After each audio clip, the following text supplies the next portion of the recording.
Salut à tous, c'est Stéphane Acassin, bienvenue sur Eco Positif. Je suis ravi de te retrouver pour cet épisode qui, je l'espère, va vraiment t'apporter un coup de boost et des outils concrets pour avancer dans ta vie. Si tu es nouveau ici, Eco Positif est un podcast dédié au développement personnel, à l'amélioration de soi et à l'inspiration. Et si tu fais déjà partie des fidèles, merci infiniment pour ton soutien, car tes messages et tes retours sont un moteur pour moi. Aujourd'hui, on va parler d'un sujet qui touche énormément de monde concernant les relations amoureuses. On a l'impression que trouver l'amour est devenu une mission presque impossible. Trop de choix, trop d'incertitudes, trop de relations éphémères, les applications de rencontres ont changé la donne. Elles nous donnent accès à des milliers de profils, mais en même temps, elles brouillent les repères. Pourquoi s'engager quand il y a toujours quelqu'un d'autre à portée de swipe ?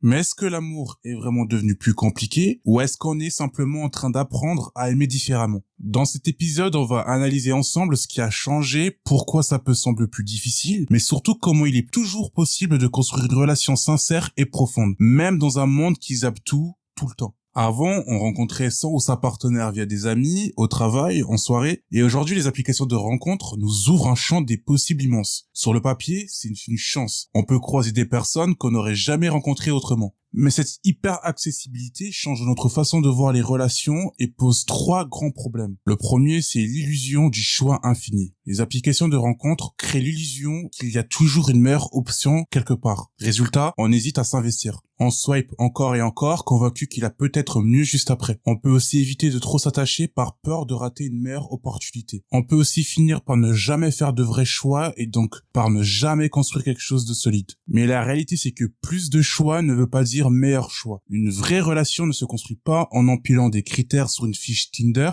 mais dans l'investissement qu'on est prêt à mettre dedans. Par ailleurs, il y a un épisode où j'en parle un peu plus en détail, c'est l'épisode 8, qui s'intitule « Les secrets d'une relation heureuse et durable ». J'ai remarqué aussi un deuxième problème, c'est une consommation des relations. Parce qu'avec les sites de rencontres, les relations sont parfois devenues des produits de consommation rapide. On match, on discute, et parfois on passe au suivant sans raison. Un autre élément important, c'est le ghosting. C'est devenu une monnaie courante parce qu'on se dit pourquoi prendre la peine de dire qu'on n'est plus intéressé alors qu'il suffit de disparaître. Et du coup, ça peut aussi créer des expériences sans jamais s'investir émotionnellement. Et le problème dans tout ça, c'est que ce rythme effréné nous empêche de créer du lien. Une relation authentique demande du temps, mais dans une société où tout va vite, on n'a plus la patience d'attendre que quelque chose se construise. Troisième et dernier point que j'ai remarqué, c'est la peur de l'engagement. Dans ce contexte, s'engager devient presque effrayant. Pourquoi choisir une personne quand on sait qu'il y a des centaines d'autres disponibles en un clic ? Mais ce n'est pas la seule raison. La peur de l'engagement peut aussi venir de l'indépendance survalorisée.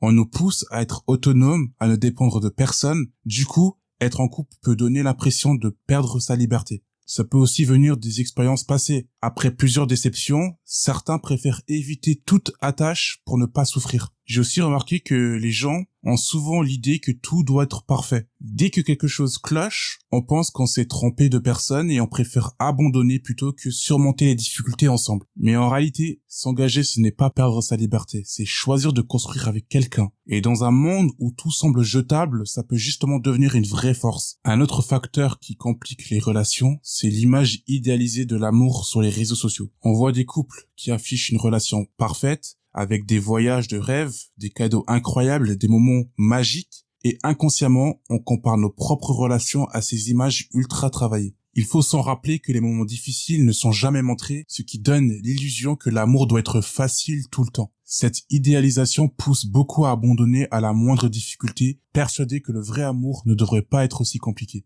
Une vraie relation, ce n'est pas un feed Instagram parfait. C'est des hauts et des bas, des ajustements, du travail, mais surtout du réel. Avec tout ça, on pourrait croire que l'amour est devenu impossible, mais ce n'est pas le cas. Il est juste différent et il demande d'adopter une nouvelle approche. J'ai quelques conseils à te partager. Déjà, le premier, c'est de te détacher de la peur de l'engagement. Parce que l'engagement n'est pas une prison. C'est une relation saine, te laisse être toi-même tout en construisant quelque chose à deux. Donc, apprends l'engagement comme un choix et pas une contrainte. Le deuxième conseil, c'est de prendre le temps de construire une vraie connexion. Tout ne se joue pas en 3 messages échangés. Les vraies relations prennent du temps et apprends à découvrir l'autre sans zapper trop vite. Troisième conseil, c'est de savoir ce que tu veux vraiment. Avant de chercher l'amour, pose-toi la question de qu'est-ce que je veux vraiment dans une relation. Plus ta vision est claire, plus tu pourras faire des choix alignés avec tes valeurs. Dernier conseil, c'est d'apprendre à vivre l'instant présent. Plutôt que de toujours chercher mieux, apprends à apprécier ce qui est déjà là. L'amour ne se trouve pas forcément en swipant sans fin. Parfois, il est juste sous nos yeux. En conclusion, l'amour n'a pas disparu. Il demande juste plus de conscience. Donc aujourd'hui, l'amour n'est ni plus facile ni plus difficile qu'avant. Il est juste différent. On a plus d'outils, plus de possibilités, mais aussi plus de distractions. La vraie question, ce n'est pas est-ce que l'amour est encore possible, mais comment choisir de le construire malgré les obstacles. Si tu veux une relation authentique, il faut être prêt à sortir du mode zapping, à t'investir et à laisser du temps aux choses. L'amour n'a pas disparu, il demande juste une approche plus consciente. Merci d'avoir écouté cet épisode d'Éco-Positif, j'espère qu'il t'a inspiré et donné des idées concrètes.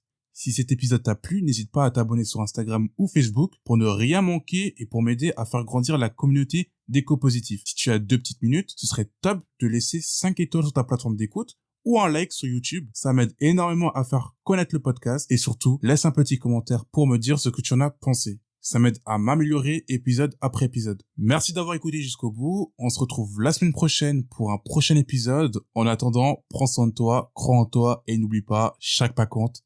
À très vite.